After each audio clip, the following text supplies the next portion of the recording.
ನಾಳೆ ಮೂರನೇ ಬಾರಿಗೆ ನರೇಂದ್ರ ಮೋದಿ ಅವರು ಮತ್ತೆ ಪ್ರಧಾನಿಯಾಗಿ ಪ್ರಮಾಣ ವಚನವನ್ನ ಸ್ವೀಕಾರ ಮಾಡ್ತಾ ಇದ್ದಾರೆ. ನಾಳೆ ರಾತ್ರಿ 7:15 ಮುಹೂರ್ತ ನಿಗದಿ ಆಗಿದೆ. ಮೋದಿ ಪದಗ್ರಹಣದಲ್ಲಿ 20ಕ್ಕೂ ಹೆಚ್ಚು ಸಂಸದರು ಕೇಂದ್ರ ಸಚಿವರಾಗಿ ಪದಗ್ರಹಣ ಮಾಡ್ತಾರೆ ಅನ್ನೋ ಮಾಹಿತಿ ನ್ಯೂಸ್ 18ಗೆ ಲಭ್ಯವಾಗಿದೆ. ಹಾಗಾದ್ರೆ ಮೋದಿ ಜೊತೆಯಲ್ಲಿ ಯಾರೆಲ್ಲ ಸಚಿವರಾಗಿ ನಾಳೆ ಪ್ರಮಾಣ ವಚನವನ್ನ ಸ್ವೀಕಾರ ಮಾಡ್ತಾ ಇದ್ದಾರೆ? ಅದರಲ್ಲೂ ಪ್ರಮುಖವಾಗಿ ನಮ್ಮ ರಾಜ್ಯದಿಂದ ಕರ್ನಾಟಕದಿಂದ ಮೋದಿ ಸಂಪುಟವನ್ನ ಸೇರ್ತಾ ಇರೋದು ಯಾರ್ಯಾರು? ನ್ಯೂಸ್ 18ನಲ್ಲಿ ಸಂಭಾವ್ಯ ಸಚಿವರ ಎಕ್ಸ್ಕ್ಲೂಸಿವ್ ಲಿಸ್ಟ್ ಸಿಕ್ಕಿದೆ. ಬಿಜೆಪಿ ಅಧ್ಯಕ್ಷ ಜೆಪಿ ನಡ್ಡಾ ನಿವಾಸದಲ್ಲಿ ಮಹತ್ವದ ಸಭೆಯಾಗಿದೆ. ಸಚಿವ ಸಂಪುಟ ರಚನೆ ಬಗ್ಗೆ ನಡ್ಡಾ ನಿವಾಸದಲ್ಲಿ ಮೀಟಿಂಗ್ನಲ್ಲಿ ಗೃಹ ಸಚಿವ ಅಮಿತ್ ಶಾ ಅವರು ಕೂಡ ಪಾಲ್ಗೊಂಡಿದ್ರು. ಇನ್ನು ರಾಷ್ಟ್ರೀಯ ಪ್ರಧಾನ ಕಾರ್ಯದರ್ಶಿ ಬಿಎಲ್ ಸಂತೋಷ್ ಕೂಡ ಸಭೆಯಲ್ಲಿ ಪಾಲ್ಗೊಂಡಿದ್ದಾರೆ. ಒಂದು ಕಡೆ ಎನ್ಡಿಎ ಮಿತ್ರ ಪಕ್ಷಗಳು ಜೆಡಿಯು ಇರಬಹುದು, ಹಾಗೆಯೇ ಟಿಡಿಪಿ ಸೇರಿದಂತೆ ಪ್ರಮುಖ ಪಕ್ಷಗಳಲ್ಲಿ ಯಾರ್ಯಾರಿಗೆ ಸಚಿವ ಸ್ಥಾನವನ್ನು ಕೊಡಬೇಕು, ಯಾವ್ಯಾವ ಖಾತೆಗಳನ್ನ ಕೊಡಬೇಕು ಅನ್ನೋದ್ರ ಬಗ್ಗೆನೂ ಕೂಡ ಬಿಜೆಪಿ ನಾಯಕರು ಚರ್ಚೆಯನ್ನ ಮಾಡಿದ್ದಾರೆ. ಇನ್ನೊಂದು ಕಡೆ ನಾಳೆ ಸಂಜೆ ನಡೆಯುವಂತ ಪ್ರಮಾಣ ವಚನ ಸಮಾರಂಭದಲ್ಲಿ 20ಕ್ಕೂ ಹೆಚ್ಚು ಸಂಸದರು ಮಂತ್ರಿಗಳಾಗಿ ಪ್ರಮಾಣ ವಚನವನ್ನ ಸ್ವೀಕಾರ ಮಾಡ್ತಾರೆ. ಅದಾದ್ಮೇಲೆ ಖಾತೆ ಹಂಚಿಕೆ ಪ್ರಕ್ರಿಯೆ ಅಫ್ಕೋರ್ಸ್ ಮಾಡ್ತಾರೆ. ಅದಕ್ಕೂ ಮುಂಚಿತವಾಗಿ ಯಾವ್ಯಾವ ಮಾನದಂಡದ ಆಧಾರದ ಮೇಲೆ, ಯಾಕಂದ್ರೆ ಈಗ ಜಾತಿ ಇರ್ಬೋದು ಮತ್ತೆ ಪ್ರಾದೇಶಿಕತೆ ಇರ್ಬೋದು, ಇದನ್ನೆಲ್ಲನೂ ಬ್ಯಾಲೆನ್ಸ್ ಮಾಡಿನೇ ಕೇಂದ್ರ ಸಂಪುಟದಲ್ಲಿ ಸ್ಥಾನಮಾನವನ್ನ ಕೊಡಬೇಕಾಗುತ್ತೆ. ಆ ನಿಟ್ಟಲ್ಲಿ ಬಿಜೆಪಿ ನಾಯಕರು ಮಹತ್ವದ ಸಭೆಯನ್ನ ನಡೆಸಿದ್ದಾರೆ.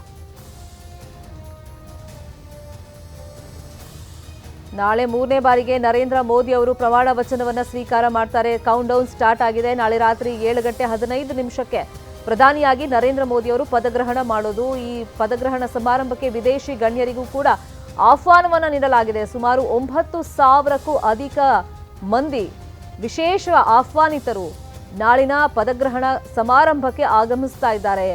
ಈ ಮಧ್ಯದಲ್ಲಿ ಒಂದು ಕುತೂಹಲ ಇತ್ತು, ನರೇಂದ್ರ ಮೋದಿ ಅವರು ಮಾತ್ರ ನಾಳೆ ಪ್ರಧಾನಿಯಾಗಿ ಪ್ರಮಾಣ ವಚನವನ್ನ ತಗೊಳ್ತಾರಾ, ಸಂಪುಟದ ಸಹೋದ್ಯೋಗಿಗಳು ಕೂಡ ಪ್ರಮಾಣ ವಚನವನ್ನ ತಗೊಳ್ತಾರಾ ಅಂತ ಹೇಳಿ ಈಗ ಅದಕ್ಕೊಂದು ಕ್ಲಾರಿಟಿ ಸಿಗ್ತಾ ಇದೆ. ನರೇಂದ್ರ ಮೋದಿ ಅವರು ಪ್ರಧಾನಿಯಾಗಿ ಪ್ರಮಾಣ ವಚನವನ್ನ ಸ್ವೀಕಾರ ಮಾಡಿದ್ರೆ ಅವ್ರ ಜೊತೆಯಲ್ಲಿ 20ಕ್ಕೂ ಹೆಚ್ಚು ಸಂಸದರು ಕೇಂದ್ರ ಸಚಿವರಾಗಿ ನಾಳೆನೆ ಪದಗ್ರಹಣವನ್ನ ಮಾಡ್ತಾರೆ, ಪ್ರಮಾಣ ವಚನವನ್ನ ಸ್ವೀಕಾರ ಮಾಡ್ತಾರೆ ಅಂತ ಗೊತ್ತಾಗಿದೆ. ಈಗ ಕುತೂಹಲ ಇರೋದು ಸಂಭಾವ್ಯ ಸಚಿವರು ಯಾರ್ಯಾರು ಅಂತ. ಎಕ್ಸ್ಕ್ಲೂಸಿವ್ ಲಿಸ್ಟ್ ನ್ಯೂಸ್ 18ಗೆ ಲಭ್ಯವಾಗಿದೆ. ಸಂಭಾವ್ಯ ಸಚಿವರ ಪೈಕಿ ನಾವು ನೋಡೋದಾದ್ರೆ ಅಮಿತ್ ಶಾ, ರಾಜನಾಥ್ ಸಿಂಗ್, ನಿತಿನ್ ಗಡ್ಕರಿ, ನಿರ್ಮಲಾ ಸೀತಾರಾಮನ್. ಈ ಹಿಂದೆನೂ ಕೂಡ ಮೋದಿ ಅವರ ಸಂಪುಟದಲ್ಲಿ ಇವರೆಲ್ಲ ಕರ್ತವ್ಯವನ್ನ ನಿರ್ವಹಿಸಿದ್ರು, ಆಡಳಿತವನ್ನ ಮಾಡಿದ್ರು. ಜೈಶಂಕರ್, ಹಾಗೆಯೇ ಶಿವರಾಜ್ ಸಿಂಗ್ ಚೌಹಾಣ್, ಪಿಯೂಷ್ ಗೋಯಲ್, ಅರ್ಜುನ್ ಮುಂಡಾ, ಜ್ಯೋತಿರಾದಿತ್ಯ ಸಿಂಧ್ಯಾ, ಇವರಲ್ಲೂ ಆಲ್ಮೋಸ್ಟ್ ಎಲ್ಲರೂ ಕೂಡ ಸಂಪುಟದಲ್ಲಿ ಕೆಲಸ ಮಾಡಿದ್ರು. ಇನ್ನು ಅನುರಾಗ್ ಠಾಕೂರ್, ಪ್ರಹ್ಲಾದ್ ಜೋಶಿ, ನರೇಂದ್ರ ಸಿಂಗ್ ತೋಮರ್ ಇವರೆಲ್ಲರೂ ಮತ್ತೊಂದು ಅವಧಿಗೆ ಸಚಿವರಾಗಿ ಪ್ರಮಾಣ ವಚನವನ್ನ ಸ್ವೀಕಾರ ಮಾಡ್ತಾ ಇದ್ದಾರೆ. ಗಿರಿರಾಜ್ ಸಿಂಗ್, ಗಜೇಂದ್ರ ಸಿಂಗ್, ಹರ್ದೀಪ್ ಸಿಂಗ್ ಪುರಿ, ಪುರುಷೋತ್ತಮ್ ರೂಪಾಲಾ, ಬಾನ್ಸುರಿ ಸ್ವರಾಜ್, ಹೀಗೆ ಸಂಭಾವ್ಯ ಸಚಿವರ ಲಿಸ್ಟ್ ನ್ಯೂಸ್ 18ಗೆ ಲಭ್ಯವಾಗಿದೆ. ಇನ್ನು ಚಿರಾಗ್ ಪಾಸ್ವಾನ್, ಎಚ್.ಡಿ. ಕುಮಾರಸ್ವಾಮಿ ಅವರು, ಜಿತಿನ್ ರಾಮ್ ಮಾಂಜಿ, ಲಾಲನ್ ಸಿಂಗ್ ಸೇರಿದಂತೆ ಅನೇಕರು ಸಂಪುಟ ಸೇರ್ಪಡೆ ಆಗ್ತಾ ಇದ್ದಾರೆ.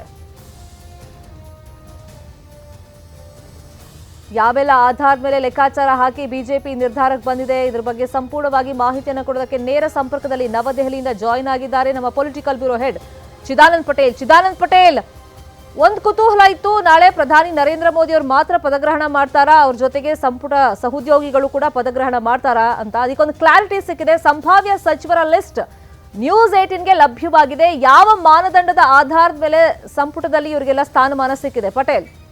ಶರ್ಮಿಳಾ ಶೆಟ್ಟಿ, ಪ್ರಮುಖವಾಗಿ ಭಾರತೀಯ ಜನತಾ ಪಕ್ಷದಿಂದ ಯಾರನ್ನೆಲ್ಲ ಸಚಿವರನ್ನಾಗಿ ಮಾಡಬೇಕೆಂಬುದಕ್ಕೆ ಸಂಬಂಧಪಟ್ಟಾಗೆ ಪ್ರಧಾನಿ ನರೇಂದ್ರ ಮೋದಿ ಅವರ ಸೂಚನೆ ಮೇರೆಗೆ ಬಿಜೆಪಿಯ ರಾಷ್ಟ್ರೀಯ ಅಧ್ಯಕ್ಷ ಜೆಪಿ ನಡ್ಡಾರವರ ನಿವಾಸದಲ್ಲಿ ಅಮಿತ್ ಶಾ ಮತ್ತು ಸೇರಿದಂತೆ ಅನೇಕ ನಾಯಕರೆಲ್ಲ ಸಭೆ ನಡೆದಿರುವಂಥದ್ದು.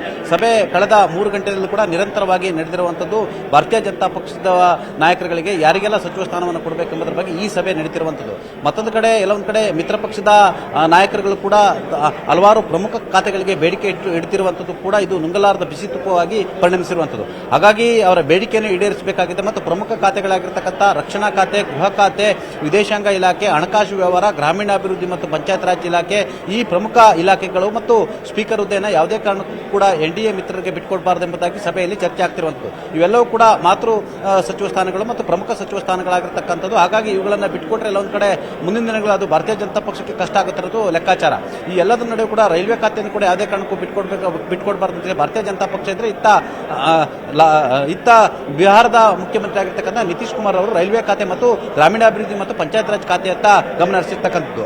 ಈ ಎಲ್ಲದರ ನಡುವೆ ಕೂಡ ಸಚಿವ ಸಂಪುಟ ರಚನೆಯ ಬೆನ್ನಲ್ಲೇ ಬಿಹಾರ ಮತ್ತು ಆಂಧ್ರ ಪ್ರದೇಶಕ್ಕೆ ವಿಶೇಷ ಪ್ಯಾಕೇಜ್ಗಾಗಿ ಈಗಾಗಲೇ ಮನವಿ ಮಾಡಿರ್ತಕ್ಕಂಥದ್ದು ಕೂಡ ಎಲ್ಲೊಂದು ಕಡೆ ಬಿಜೆಪಿಗೆ ಇದು ದೊಡ್ಡ ತಲೆನೋವಿಗೆ ಪರಿಣಮಿಸಿರುವಂಥದ್ದು. ಮತ್ತೊಂದು ಕಡೆ ಈಗಾಗಲೇ ಟಿಡಿಪಿಯ ಮುಖ್ಯಸ್ಥರಾಗಿರ್ತಕ್ಕಂಥ ಚಂದ್ರಬಾಬು ನಾಯ್ಡು ಅವರು ಗ್ರಾಮೀಣಾಭಿವೃದ್ಧಿ ಮತ್ತು ಪಂಚಾಯತ್ ರಾಜ್ ಇಲಾಖೆಯನ್ನು ಕೂಡ ಕೇಳಿರ್ತಕ್ಕಂಥದ್ದು ಮತ್ತು ರಾಜ್ಯ ಹಣಕಾಸು ಖಾತೆಯನ್ನು ಕೂಡ ಕೇಳಿರ್ತಕ್ಕಂಥದ್ದು. ಒಟ್ಟಾರೆ 3 ಸಚಿವ ಸ್ಥಾನವನ್ನು ಕೇಳಿರ್ತಕ್ಕಂಥದ್ದು ಮತ್ತು 2 MOS ಅಂದರೆ ಮಿನಿಸ್ಟರ್ ಆಫ್ ಸ್ಟೇಟ್ ಕೇಳಿರ್ತಕ್ಕಂಥದ್ದು. ಈ ಎಲ್ಲದರ ನಡುವೆ ಕೂಡ ನಿತೀಶ್ ಕುಮಾರ್ ಕೂಡ 3ಕ್ಕೂ ಹೆಚ್ಚು ಖಾತೆಯನ್ನು ಕೂಡ ಕೇಳಿರುವಂಥದ್ದು. ಅಲ್ಲದೆ ಚಿರಾಗ್ ಪಾಸ್ವಾನ್ ಕೂಡ ಗ್ರಾಮೀಣಾಭಿವೃದ್ಧಿ ಖಾತೆಯನ್ನು ಕೇಳಿರುವಂಥದ್ದು ಮತ್ತು ಒಂದು ಕೇಂದ್ರ ಸಂಪುಟದ ಖಾತೆಯನ್ನು ಕೇಳಿರುವಂಥದ್ದು ಮತ್ತು ಇನ್ನೊಂದು MOS ಅನ್ನು ಕೂಡ ಕೇಳಿರುವಂಥದ್ದು. ಈ ಎಲ್ಲದರ ನಡುವೆ ಕೂಡ ಈ ಹಿಂದೆ ಮೋದಿಯವರ ಸರ್ಕಾರದಲ್ಲಿ ಸಚಿವರಾಗಿದ್ದಂಥ ಅಮಿತ್ ಶಾ, ರಾಜನಾಥ್ ಸಿಂಗ್, ನಿತಿನ್ ಗಡ್ಕರಿ, ನಿರ್ಮಲಾ ಸೀತಾರಾಮನ್, ಜೈಶಂಕರ್ ಸೇರಿದಂತೆ ಅನೇಕರು ಈ ಬಾರಿ ಕೂಡ ಮುಂದುವರಿಯಲಿದ್ದಾರೆ. ಆದರೆ ಪ್ರಮುಖವಾಗಿ ಕರ್ನಾಟಕದಲ್ಲಿ ಒಂದು ಕಡೆ ಮೈತ್ರಿಯಿಂದ HD ಕುಮಾರಸ್ವಾಮಿ ಅವರನ್ನ ಮಂತ್ರಿ ಮಾಡೋದು ಖಚಿತ ಅಂತಲೇ ಹೇಳಲಾಗ್ತದೆ. ಮತ್ತೊಂದು ಪ್ರಹ್ಲಾದ್ ಜೋಶಿ ಅವರ ಹೆಸರು ಕೂಡ ಮುನ್ನೆಲೆಗೆ ಬಂದಿರುವಂಥದ್ದು. ಪ್ರಹ್ಲಾದ್ ಜೋಶಿ ಮನೆ ಮಗ ಆಗಾಗ ಅವರಿಗೆ ಕೊಡ್ತಾರೆ ಅಂತ ಹೇಳಲಾಗ್ತದೆ. ಆದರೆ ಯಾವುದೇ ಗಳಿಗೆಯಲ್ಲಿ ಕೂಡ ಯಾವುದೇ ಬದಲಾವಣೆ ಆದರೂ ಕೂಡ ಆಶ್ಚರ್ಯ ಪಡಬೇಕಾಗಿಲ್ಲ ಎಂಬ ಮಾತು ಕೂಡ ಕೇಳಿ ಬರ್ತಿರುವಂಥದ್ದು. ಯಾಕಂತ ಹೇಳಿದ್ರೆ ಎಲ್ಲೊಂದು ಕಡೆ ಪ್ರಹ್ಲಾದ್ ಜೋಶಿ ಅವರಿಗೆ ಕಳೆದ ಬಾರಿ 5 ವರ್ಷ ಸಚಿವ ಸ್ಥಾನವನ್ನು ಕೂಡ ಕೊಡಲಾಗಿತ್ತು. ಹಾಗಾಗಿ ಈ ಬಾರಿ ಎಲ್ಲೊಂದು ಕಡೆ ಉತ್ತರ ಕರ್ನಾಟಕ ಭಾಗಕ್ಕೆ ಅಥವಾ ಲಿಂಗಾಯತ ಅಥವಾ ದಲಿತರೊಬ್ಬರಿಗೆ ಅವಕಾಶ ಕೊಡುವ ಸಾಧ್ಯತೆ ಇದೆ ಅಂತ ಹೇಳಲಾಗ್ತಿದೆ. ಯಾಕಂತ ಹೇಳಿದ್ರೆ ದಕ್ಷಿಣ ಕರ್ನಾಟಕ ಭಾಗದಿಂದ HD ಕುಮಾರಸ್ವಾಮಿ ಅವರು ಮಂತ್ರಿ ಆದರೆ ಉತ್ತರ ಕರ್ನಾಟಕದ ಭಾಗದಲ್ಲಿ ದಲಿತರು ಅಥವಾ ಲಿಂಗಾಯತರಿಗೆ ಅವಕಾಶ ಕೊಡಬೇಕೆಂಬ ಚರ್ಚೆ ಕೂಡ ಆರಂಭ ಆಗಿರುವಂಥದ್ದು. ಒಂದು ವೇಳೆ ಕರ್ನಾಟಕದಿಂದ ಈಗಾಗಲೇ ರಾಜ್ಯಸಭಾ ಸದಸ್ಯರಾಗಿರ್ತಕ್ಕಂಥ ನಿರ್ಮಲಾ ಸೀತಾರಾಮನ್ ರವರನ್ನು ಕೂಡ ಕಂಟಿನ್ಯೂ ಮಾಡ್ತಿರೋದ್ರಿಂದ ಕರ್ನಾಟಕಕ್ಕೆ ಅಲ್ಲಿ ಒಟ್ಟಾರೆ 3 ಸಚಿವ ಸ್ಥಾನ ಕೊಟ್ಟಂತಾಗುತ್ತದೆ. ಹಾಗಾಗಿ ಕೊನೆ ಗಳಿಗೆಯಲ್ಲಿ ಪ್ರಹ್ಲಾದ್ ಜೋಶಿ ಹೆಸರು ಕೂಡ ಕೈಬಿಟ್ಟರು ಆಶ್ಚರ್ಯ ಪಡಬೇಕಾಗಿಲ್ಲ ಎಂಬ ಮಾತು ಈಗ ಬಿಜೆಪಿ ಪಾಳ್ಯದಲ್ಲಿ ಕೇಳಿ ಬರ್ತಿರುವಂಥದ್ದು. ಈಗಾಗಲೇ ನಿನ್ನೆ ಪ್ರಧಾನಿ ನರೇಂದ್ರ ಮೋದಿ ಅವರು ಕೂಡ NDA ಸಭೆಯಲ್ಲಿ ಭಾಷಣ ಮಾಡುವ ಸಂದರ್ಭದಲ್ಲಿ ಈಗಾಗಲೇ ಯಾವೆಲ್ಲ ಹೆಸರುಗಳು ಓಡ್ತಾ ಇದ್ದಾವೆ, ಯಾರೆಲ್ಲ ಹೆಸರುಗಳು ಮುನ್ನೆಲೆಗೆ ಬಂದಿದೆ, ಆ ಹೆಸರುಗಳೆಲ್ಲವೂ ಕೂಡ ಖಚಿತ ಅಲ್ಲ. ನಾವು ಕೊನೆಗಳಿಗೆವರೆಗೂ ನಾನೇ ಖುದ್ದು ಕರೆ ಮಾಡುವವರು ಕೂಡ ಅವರ ಹೆಸರು ಕರೆ ಮಾಡುವವರು ಕೂಡ ಯಾರು ಖಚಿತ ಅಲ್ಲ, ನಾನು ಯಾರಿಗೆ ಕರೆ ಮಾಡ್ತೇನೆ ಆ ಹೆಸರೇ ಖಚಿತ ಅನ್ನೋ ಮುಖಾಂತರ ಒಂದಷ್ಟು ಎಲ್ಲೊಂದು ಕಡೆ ಗುಟ್ಟು ಬಿಟ್ಟು ಕೊಡಲು ಕೂಡ ತಯಾರಿಲ್ಲ. ಅಲ್ಲದೆ ಈಗಾಗಲೇ ಪ್ರಹ್ಲಾದ್ ಜೋಶಿ ಕೂಡ ತಮ್ಮದಾದ ಲಾಬಿಯನ್ನು ಮಾಡ್ತಿರುವಂಥದ್ದು. ಮತ್ತೊಂದು ಕಡೆ ಈಗಾಗಲೇ ಸಚಿವ ಸ್ಥಾನಕ್ಕೆ ಜಗದೀಶ್ ಶೆಟ್ಟರ್, ವಿ ಸೋಮಣ್ಣ ಮತ್ತು ಬಸವರಾಜ ಬೊಮ್ಮಾಯಿ ಅವರು ಕೂಡ ಟವಲ್ ಹಾಕಿರ್ತಕ್ಕಂಥದ್ದು. ವಿ ಸೋಮಣ್ಣರವರು BL ಸಂತೋಷ್ ಮುಖಾಂತರ ಸಚಿವ ಸ್ಥಾನಕ್ಕೆ ಲಾಬಿಯನ್ನು ಮಾಡ್ತಿರುವಂಥದ್ದು. ಮತ್ತೊಂದು ಕಡೆ ಮಾಜಿ ಮುಖ್ಯಮಂತ್ರಿಗಳಾಗಿರ್ತಕ್ಕಂಥ ಜಗದೀಶ್ ಶೆಟ್ಟರ್ ಮತ್ತು ಬಸವರಾಜ ಬೊಮ್ಮಾಯಿ ಕೂಡ ಸಚಿವ ಸ್ಥಾನವನ್ನು ಕ್ಲೈಮ್ ಮಾಡ್ತಿರುವಂಥದ್ದು. ಈ ಎಲ್ಲದರ ನಡುವೆ ಕೂಡ ಎಲ್ಲೊಂದು ಕಡೆ PC ಗದ್ದಿಗೌಡರ ಹೆಸರು ಕೂಡ ಮುನ್ನೆಲೆಗೆ ಬಂದಿರುವಂಥದ್ದು ಮತ್ತು ದಲಿತ ಕೋಟಾದ ಅಡಿಯಲ್ಲಿ ಗೋವಿಂದ ಕಾರಜೋಳರವರು ಕೂಡ ಸಚಿವ ಮಾಡೋ ಸಾಧ್ಯತೆ ಇದೆ, ರಾಜ್ಯ ಸಚಿವ ಮಾಡೋ ಸಾಧ್ಯತೆ ಇದೆ ಎಂಬ ಚರ್ಚೆ ಆರಂಭ ಆಗಿರುವಂಥದ್ದು. ಒಟ್ಟಾರೆ ಕರ್ನಾಟಕಕ್ಕೆ 2 ಅಥವಾ 3 ಸಚಿವ ಸ್ಥಾನ ಸಿಗುವ ಸಾಧ್ಯತೆ ಇರತಕ್ಕಂಥದ್ದು. ಇನ್ನು ಮಿತ್ರ ಪಕ್ಷಗಳಿಗೆ ಸುಮಾರು 10ಕ್ಕೂ ಹೆಚ್ಚು ಸಚಿವ ಸ್ಥಾನ ಕೊಡಲಿಕ್ಕೆ ನಿರ್ಧಾರವನ್ನು ಮಾಡಿರುವಂಥದ್ದು. ನಾಳೆ ಪ್ರಧಾನಿ ನರೇಂದ್ರ ಮೋದಿ ಅವರು ಪ್ರಮಾಣ ವಚನ ಸಂದರ್ಭದಲ್ಲಿ 30 ಸಚಿವರು ಅವರ ಜೊತೆ ಪ್ರಮಾಣ ವಚನವನ್ನು ಸ್ವೀಕರಿಸಲಿದ್ದಾರೆ. ಪಟೇಲ್ ತಮ್ಮ ಇನ್ಫಾರ್ಮೇಶನ್ಗೆ. ಕನ್ನಡಿಗರ ಮೆಚ್ಚಿನ ನಿಮ್ಮ ನ್ಯೂಸ್ 18 ಕನ್ನಡ ಈಗ ವಾಟ್ಸ್ಆಪ್ನಲ್ಲಿಯೂ ಲಭ್ಯ.